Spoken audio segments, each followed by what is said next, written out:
I never thought I'd be sharing my life story on Reddit, but here I am. It's been a roller coaster of emotions, unexpected twists and turns, and revelations. For those who are interested, here's how my seemingly perfect life turned out in the most unexpected way. It all started a few months ago. My wife Emily and I had been married for 7 years. We had no children, and our lives were pretty routine. Emily worked as an event coordinator for a large hotel, which meant she often stayed late and got up early. I work in IT, so my schedule was much more predictable. Emily has always preferred taxis to driving, claiming that it gives her more time to relax before and after a busy day at work. It made sense, and I never questioned it. She had a regular taxi driver, Tony, whom she praised for his punctuality and professionalism. Tony became almost an integral part of our lives. Emily would talk about him from time to time, mentioning how reliable he was and how he always managed to get her to her appointments on time. Looking back, I should have seen the signs, but love can be blind. Emily started coming home later and later. She always had a plausible excuse: a last-minute client meeting, being late for an event, or just needing time to unwind after a busy day. I trusted her completely, never doubting her explanations. One evening, Emily came home and something was off.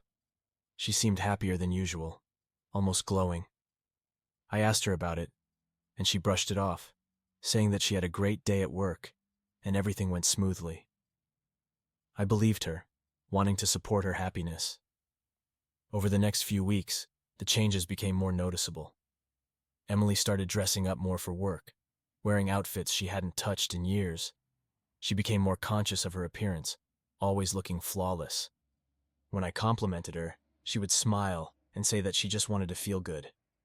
Again, I believed her, believing that she deserved to feel beautiful and confident. One evening, Emily mentioned that Tony had invited her to a small gathering he was organizing for his regular clients. She asked if I wanted to join, but I had an important project deadline and couldn't make it.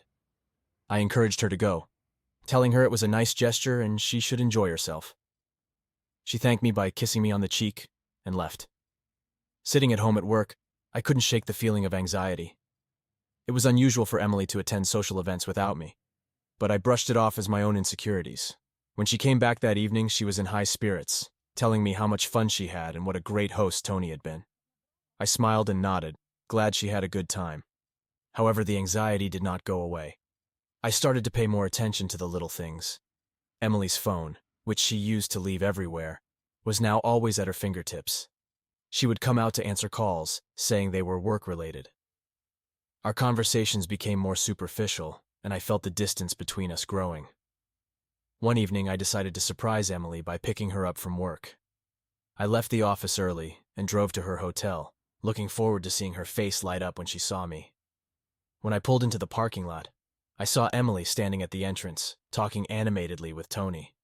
They were laughing, and she looked as happy as I had seen her in a long time. My heart sank. I didn't want to jump to conclusions, but the scene in front of me was hard to ignore. I waited until Tony left and then went over to Emily. She was scared when she saw me, but she quickly recovered, hugged me, and asked me what brought me there. I told her I wanted to surprise her and invite her to dinner. She smiled, but there was something wrong in her eyes. During dinner, I couldn't get rid of the image of her and Tony. I asked her how things were at work, trying to gauge her reaction. She answered vaguely, quickly changing the subject to something else. My suspicions were growing, but I had no concrete evidence. Over the next few days, I began to notice more inconsistencies. Emily would leave for work earlier than usual and come home even later. She was always on her phone, texting or calling someone. When I asked her about it, she got defensive, accusing me of being paranoid, of not trusting her. It all came to a head one Saturday afternoon. Emily said she had to run some errands and would be back in a few hours. Something inside me clicked. I decided to follow her to find out the truth. I waited for her to leave and then followed her car unnoticed. She drove to a secluded park on the outskirts of the city. My heart was pounding as I watched her get out of the car and walk to a familiar yellow taxi parked under a tree. Tony was waiting for her. She looked around nervously before getting into the back seat with him. I parked at a safe distance and crept closer, my heart pounding in my chest. Peeking through the bushes, I saw them talking animatedly, their faces just inches apart. My stomach went crazy with anger and betrayal. Suddenly they leaned in and kissed passionately. I felt a cold shiver run down my spine as I watched them embrace, their hands exploring each other's bodies. I could not believe what I was seeing. The woman I loved, my wife, was cheating on me with our taxi driver. I felt a mixture of rage, sadness, and disbelief. How long had this been going on? How did I not see the signs? As I stood there, frozen in place, they began to undress each other. My mind was screaming at me to turn away, but I couldn't. It was like watching a train wreck in slow motion. I could see them having sex in the back of a taxi, their moans and sighs filling the air. I finally pulled away, my heart breaking into a million pieces. I staggered back to my car, my thoughts reeling. I knew I had to face Emily, but how? What would I say? How could I look her in the eye after witnessing such a betrayal? Driving home, I felt numb. The woman I loved and trusted was lying to me, cheating on me with another man. I didn't know what to do, but one thing was clear. My life would never be the same again. When I got home, I felt like I was in a daze. I couldn't think straight. All I knew was that I had to confront Emily, but I needed a plan. I couldn't just burst in and start yelling. I needed to keep my cool and gather more evidence. Maybe part of me still hoped there was some logical explanation, though deep down, I knew there wasn't. Emily came home later that evening, just like she said she would. She was all smiles, acting like everything was normal. I tried to play along, keeping my emotions in check. We had dinner together, but I could hardly eat. Every time I looked at her, I saw her with Tony in the back seat of that taxi. It was all I could do not to scream at her right then and there. That night, after she fell asleep, I went through her phone. I know it was an invasion of privacy, but I needed to know the truth. Sure enough, there were countless messages between her and Tony, all filled with flirtation and promises of secret meetings. My heart sank as I read them, the betrayal cutting deeper with each word. The next day, I decided to take action. I called in sick to work and hired a private investigator. I wanted to make sure I had irrefutable evidence before confronting her. The investigator, a no-nonsense woman named Lisa, assured me she'd get to the bottom of it. She set up surveillance on Tony and Emily, promising to keep me updated. A few days later, Lisa called me with the confirmation I dreaded but expected. She had followed them to a motel on the other side of town and had taken photos of them entering a room together. My heart broke all over again, but at least now I had the proof I needed. That evening, I confronted Emily. I waited until after dinner, trying to keep things as normal as possible. Once we were in the living room, I took a deep breath and told her we needed to talk. "Emily, I know about you and Tony," I said, trying to keep my voice steady. Her face went pale, and she stared at me, speechless. "I hired a private investigator," I continued. "I've seen the messages, and I've got photos of you two together. There's no point in denying it." She blinked a few times, then her expression changed to one of defiance. "So what if I did?" she snapped. "What are you going to do about it?" I was taken aback by her reaction. I expected tears, maybe some sort of apology, but not this. "Emily, how could you? We've been married for 7 years. I trusted you." "Oh, don't give me that," she spat. "You're so boring, always working, never paying attention to me. I needed excitement, and Tony gave me that." Her words felt like daggers. "So you decided to cheat on me? You couldn't talk to me about how you were feeling?" She laughed bitterly. "Talk? You never listen. You're always too busy with your precious work. Tony was there for me when you weren't." I couldn't believe what I was hearing. "This is your excuse for betraying me?" "It's not an excuse, it's the truth," she said, folding her arms. "And frankly, I don't regret it." I stood up, my hands shaking with anger. "Well, if that's how you feel, then we're done. I'm filing for divorce." Emily's eyes widened in surprise, but she quickly recovered. "Fine," she said coldly. "Go ahead. See if I care." The next few days were a blur of paperwork and heated arguments. Emily tried to fight me on the divorce, demanding more than her fair share of our assets. She even had the nerve to suggest I should be the one to move out. "You're the one who cheated," I reminded her. "Why should I be the one to leave?" "Because I deserve better than this dump," she sneered. I couldn't believe how vicious she had become. The woman I once loved was gone, replaced by someone I hardly recognized. Despite her attempts to make my life miserable, I stood my ground. I wasn't going to let her walk all over me. One evening, I came home to find Emily sitting on the couch, looking unusually calm. "We need to talk," she said, her voice devoid of the usual venom. I sat down, wary of what was coming next. "What is it?" "I've been thinking," she said slowly. "Maybe we can come to some sort of agreement, without dragging this through the courts." I raised an eyebrow. "What kind of agreement?" She sighed. "I know I messed up, but I don't want this to get ugly. If we can settle things amicably, I'll agree to the divorce and won't ask for more than what's fair." I was suspicious of her sudden change in attitude, but I agreed to discuss it. We went over the details, and to my surprise, she seemed genuine. We managed to come to an agreement that was fair for both of us. Just when I thought things might be settling down, another twist hit me. I got a call from Lisa, the private investigator. "You might want to sit down for this," she said. "What is it?" I asked, my heart racing. "It's about Tony. He's not just a taxi driver. He's involved in some pretty shady business. Drugs, money laundering, you name it." My mind reeled.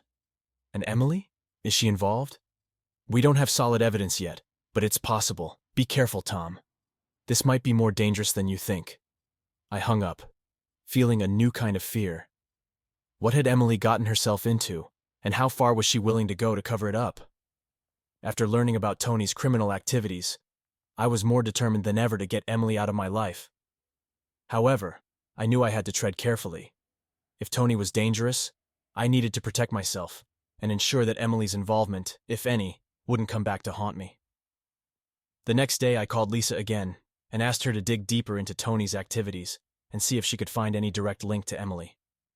I also decided to confront Emily about Tony's criminal connections, hoping it might scare her into backing off from making the divorce ugly. That evening, I sat Emily down. "We need to talk," I said, my tone serious. She rolled her eyes. "What now?" "It's about Tony," I said, watching her reaction closely. Her eyes narrowed. "What about him?" "I know he's involved in illegal activities," I said bluntly. "Drugs, money laundering, and I want to know if you're involved too." For a moment, she looked genuinely shocked. Then she laughed. "You're really grasping at straws now, aren't you? Trying to make me out to be some criminal?" "Emily, this is serious," I said, my patience wearing thin. "I hired a private investigator. She found evidence of Tony's criminal activities. If you're involved, it's going to come out." Her expression shifted from amusement to anger. "I don't know what you're talking about," she snapped. "Tony's a good guy. He's just trying to make a living." "A living from illegal activities," I countered. "And if you're involved, you could be in serious trouble." She stood up, glaring at me. "I'm not involved in anything illegal, Tom. You can believe whatever you want, but you're not going to scare me." With that, she stormed out of the room. I knew she was lying, but without solid proof, I couldn't do much. All I could do was hope Lisa would find something concrete. The next few days were tense.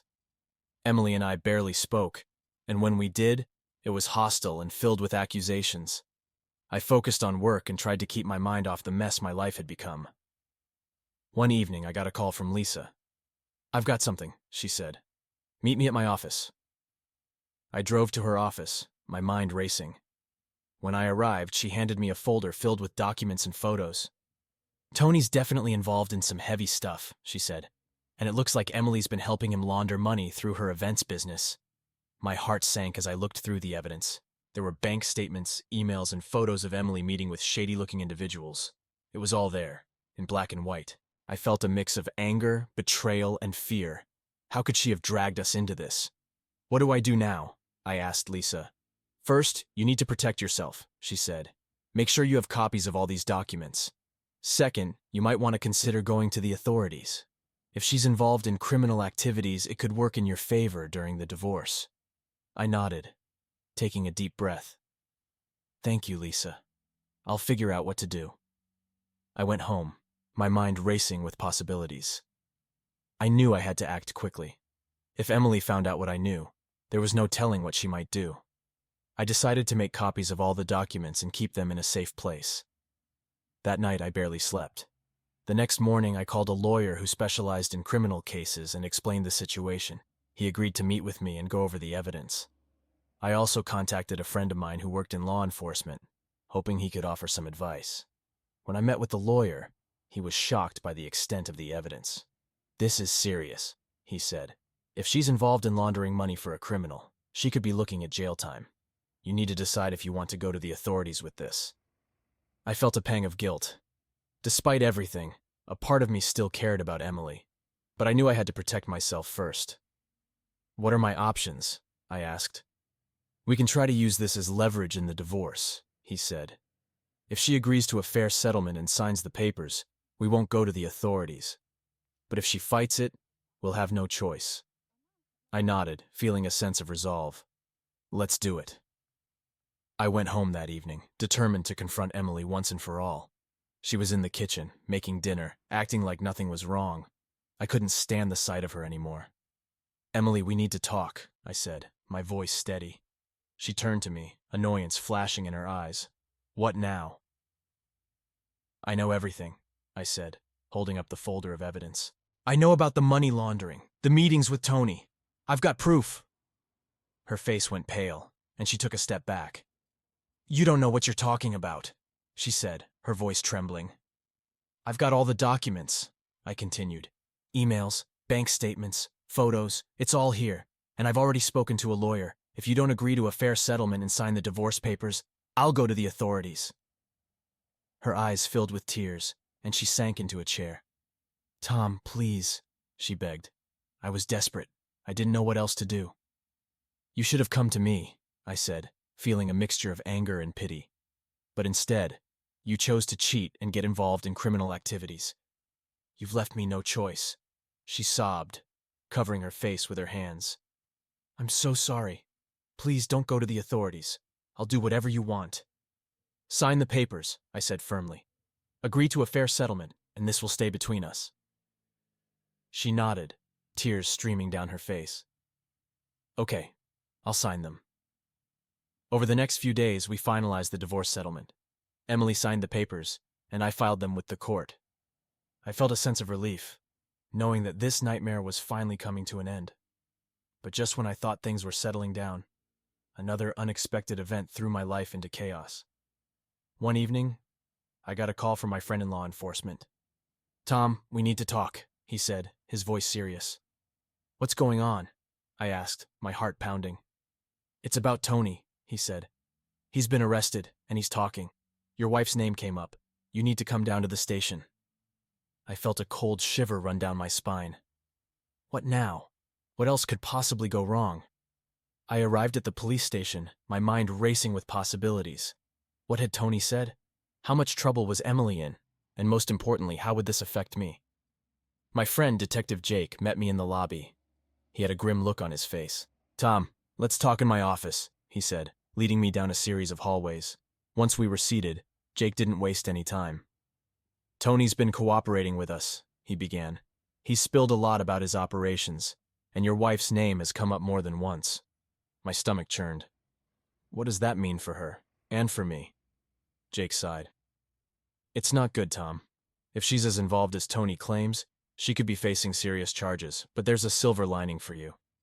Since you've cooperated and provided evidence, you might be able to avoid any legal trouble. What exactly did Tony say? I asked, dreading the answer. He claims Emily was aware of the money laundering and actively helped him cover his tracks. According to him, she even handled some of the transactions herself, Jake explained.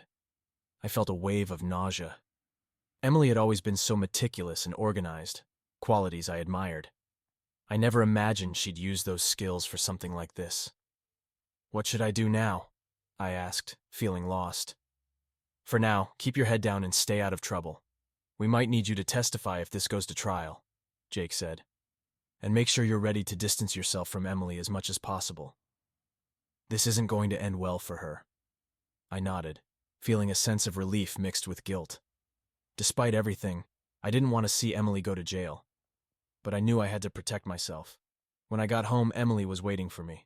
Her eyes were red and puffy from crying. Tom, I know you went to the police, she said, her voice trembling. Yes, I did, I replied, keeping my tone neutral. Tony's been arrested and he's talking. The police know everything. She collapsed onto the couch, sobbing uncontrollably. I'm so sorry, Tom. I never wanted any of this to happen. I sat down across from her, feeling a mixture of anger and pity. Emily, You need to understand something. This isn't just about us anymore. You've broken the law, and there are consequences. She looked up at me, her eyes filled with desperation. Please, Tom, help me. I don't want to go to jail. I don't know if I can, I said honestly.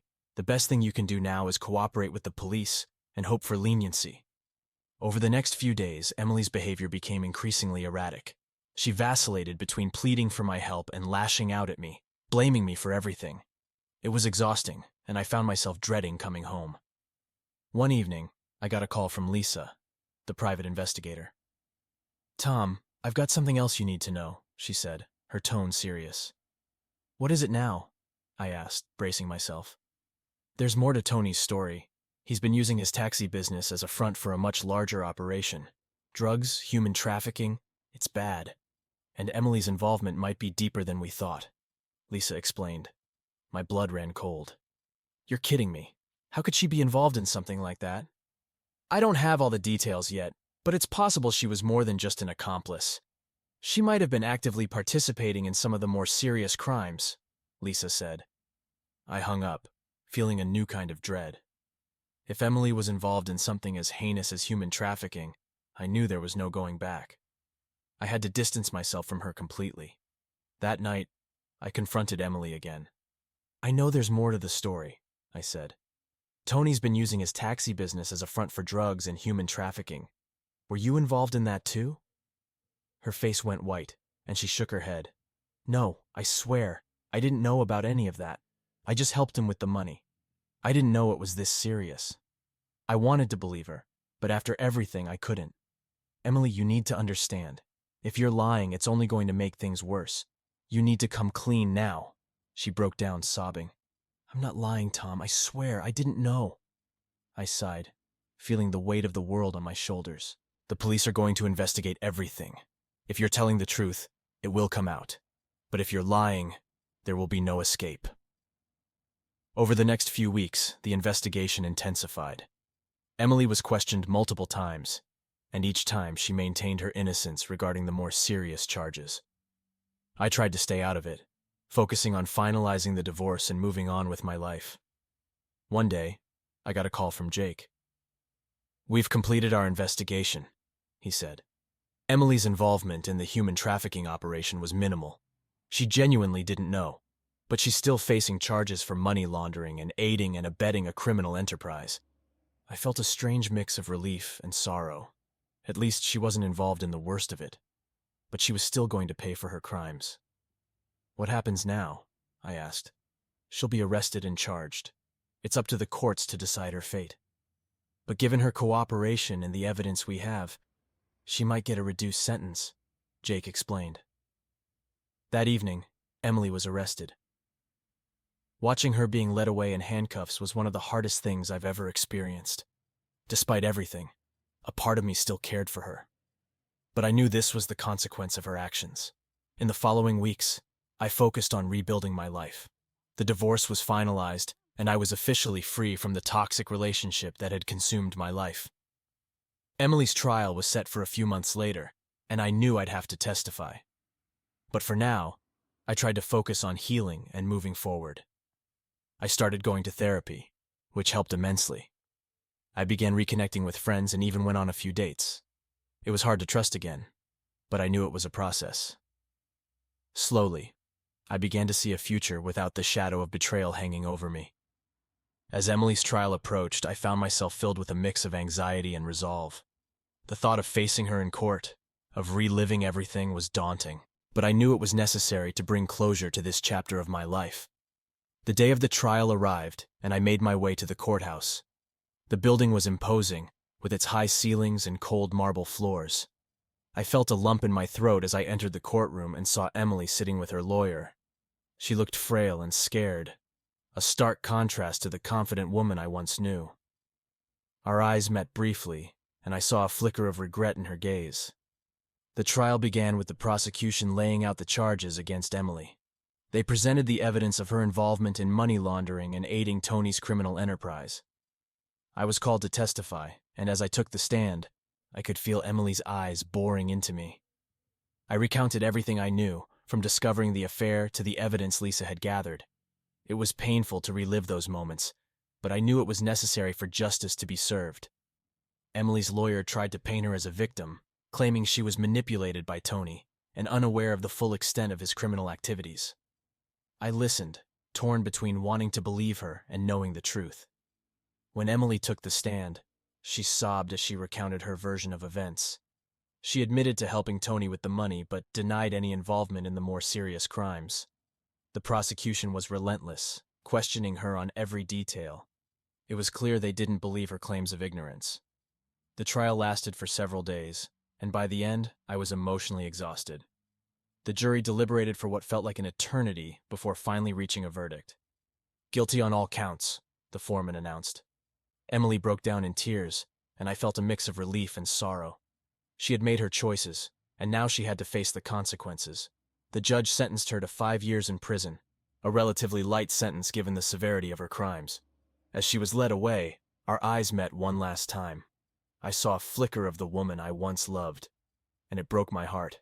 With the trial over, I focused on rebuilding my life. Therapy was a lifeline, helping me navigate the complex emotions and begin to heal. I threw myself into work, finding solace in the routine and predictability. My friends and family were incredibly supportive, helping me stay grounded. One evening, I decided to go out with a few friends to a local bar. It had been a long time since I felt like socializing, and I was ready to start enjoying life again. As we sat at a table, laughing and sharing stories, I felt a weight lift off my shoulders. That's when I saw her, a beautiful woman with long, flowing hair and a radiant smile. She was sitting at the bar, talking to the bartender. Something about her caught my attention, and I couldn't look away. My friend noticed and nudged me. "Go talk to her," he said with a grin. I hesitated, feeling a mix of excitement and fear, but I knew I had to take a chance. I walked over to the bar, my heart pounding. "Hi," I said, trying to sound casual. "Can I buy you a drink?" She turned to me, her eyes sparkling. "Sure," she said with a smile. "I'm Lisa." We started talking, and I found myself drawn to her warmth and kindness. She was easy to talk to, and we quickly discovered we had a lot in common. As the evening went on, I felt a connection I hadn't felt in a long time. It was refreshing and exhilarating. Lisa and I exchanged numbers, and over the next few weeks, we started seeing each other regularly. It was a slow process, but we both wanted to take our time. She knew about my past, and she was incredibly understanding. She had her own story of heartbreak and betrayal, and we found comfort in each other's company. One afternoon, Lisa and I were walking through a park, enjoying the sunshine. We sat down on a bench, and she turned to me, her expression serious. "Tom, I need to tell you something," she said. My heart skipped a beat. "What is it?" "I've been offered a job in another city," she said. "It's a great opportunity, but it means moving away." I felt a pang of disappointment. Just when things were starting to look up, another twist. "How far away?" I asked, trying to keep my voice steady. "About 2 hours," she said. "It's not that far, but it would mean we wouldn't see each other as often." I took a deep breath, thinking about everything we had been through. "Lisa, I don't want to lose you," I said. "But I understand if you need to take this job." She smiled, her eyes softening. "I don't want to lose you either, Tom. Maybe we can make it work. We can visit each other on weekends and see where things go." I nodded, feeling a sense of hope. "I'd like that," I said. As the months passed, Lisa and I made our long-distance relationship work. It wasn't easy, but we were committed to each other. We took turns visiting each other on weekends, exploring new places, and building a strong foundation for our relationship. During one of my visits, we decided to take a trip to a nearby beach. As we walked along the shore, hand in hand, I felt a sense of peace I hadn't felt in a long time. The sun was setting, casting a golden glow over the water. "Lisa," I said, stopping to face her. "I know we've both been through a lot, but I want you to know how much you mean to me. You've brought joy back into my life, and I can't imagine it without you." She smiled, tears glistening in her eyes. "Tom, I feel the same way. You've shown me what true love and support look like. I want to be with you no matter what." In that moment, I knew I had found someone special. Despite all the pain and betrayal, I had found a way to move forward. Emily's actions had brought me to the brink, but Lisa had helped me find my way back. After Emily's sentencing, life started to regain a sense of normalcy. I continued to see Lisa regularly, and our relationship grew stronger with each passing day. The long-distance aspect was challenging, but we made it work. We cherished our time together, and the distance only made our bond stronger. One weekend, Lisa invited me to her city for a special event, a charity gala her company was hosting. It was a black tie affair, and I was excited to be her date. When I arrived, she looked stunning in a sleek black gown, her hair cascading in loose waves.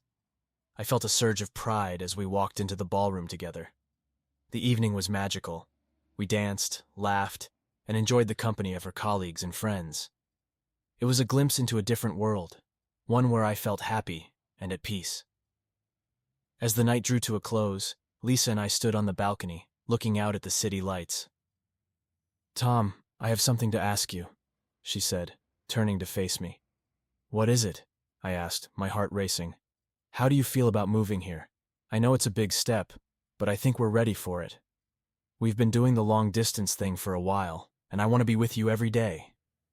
I was taken aback, but in the best way possible.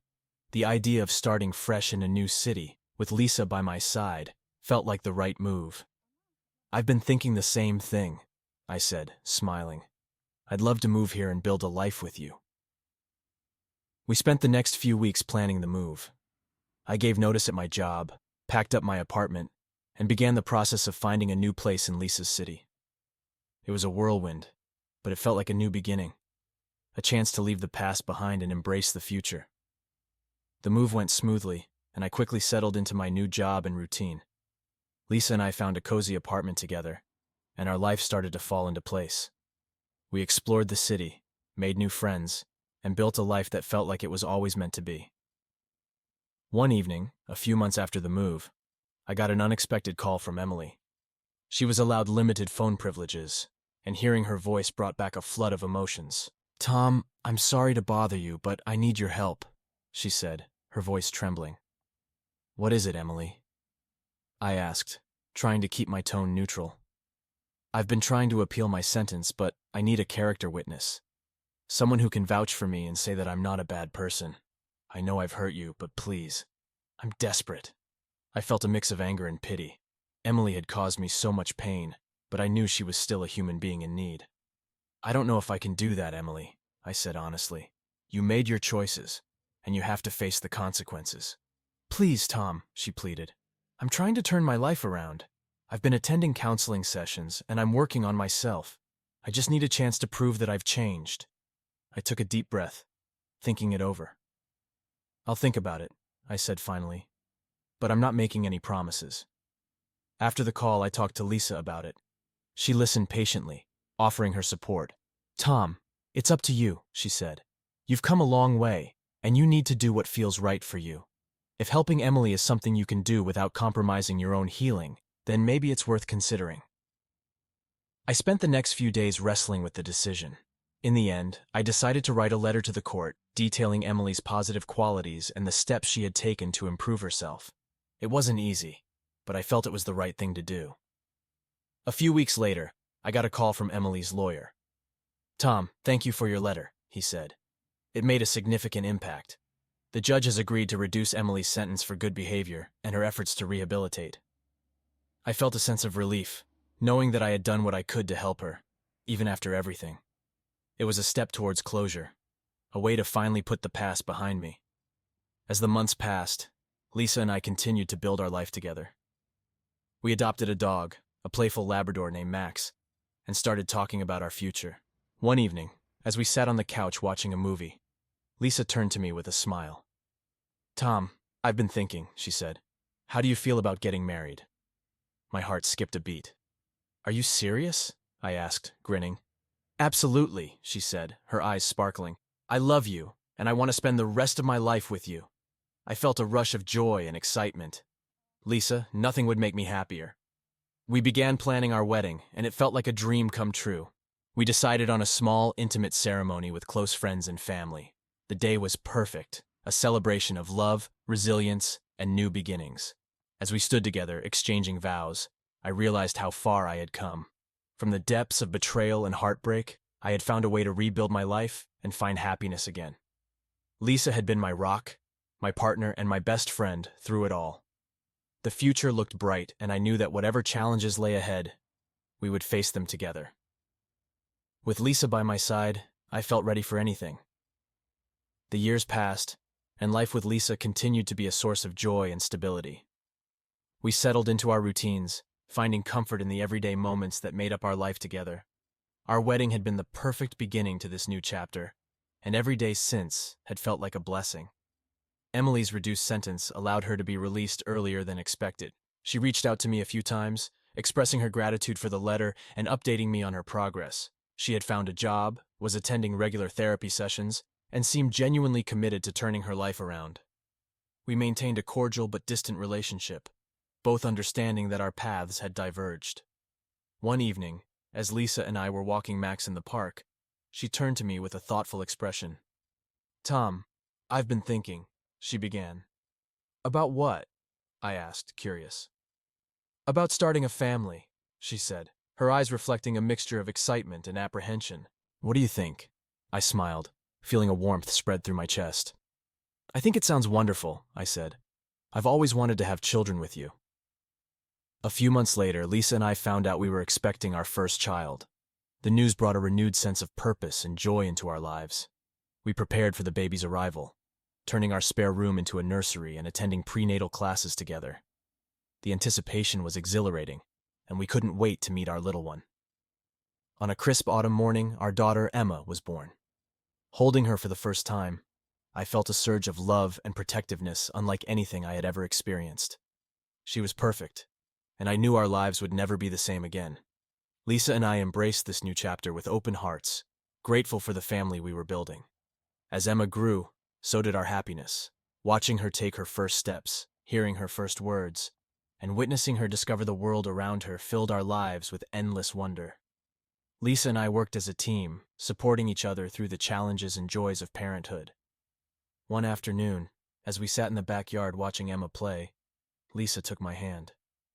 "Tom, I just want to say how thankful I am for you," she said. "We've been through so much, and I couldn't imagine a better partner to share this life with." I squeezed her hand, feeling a lump in my throat. "I feel the same way, Lisa. You've brought so much love and light into my life. I can't wait to see what the future holds for us and our family." Years later, Emily reached out once more, this time with an unexpected request. She had written a memoir about her experiences, detailing her mistakes and the lessons she had learned. She wanted my permission to include our story, hoping it might help others avoid the same pitfalls. After discussing it with Lisa, I agreed. Emily's story was a cautionary tale, but it also highlighted the possibility of redemption and growth. If sharing our experiences could help others, then it was worth it. Emily's memoir was published, and it received a surprising amount of attention. People reached out to both of us, sharing their own stories of infidelity, betrayal, and healing. It was a reminder that no matter how unique our struggles might seem, we are never truly alone. As time went on, Lisa and I welcomed a second child, a son named Jack. Our family felt complete, and our home was filled with laughter and love. We continued to support each other through life's ups and downs, always grateful for the journey that had brought us together. One evening, as we sat on the porch watching the sunset, Lisa turned to me with a smile. "Remember when you first moved here?" she asked. "We had no idea what the future held." I nodded, feeling a sense of nostalgia. "Yeah, we've come a long way since then." "We have," she agreed, "and I wouldn't change a thing." Looking at our children playing in the yard, I felt a deep sense of contentment. Life had thrown me some harsh lessons, but it had also given me the strength to rebuild and find happiness again. With Lisa by my side, and our children to love and protect, I knew I had everything I needed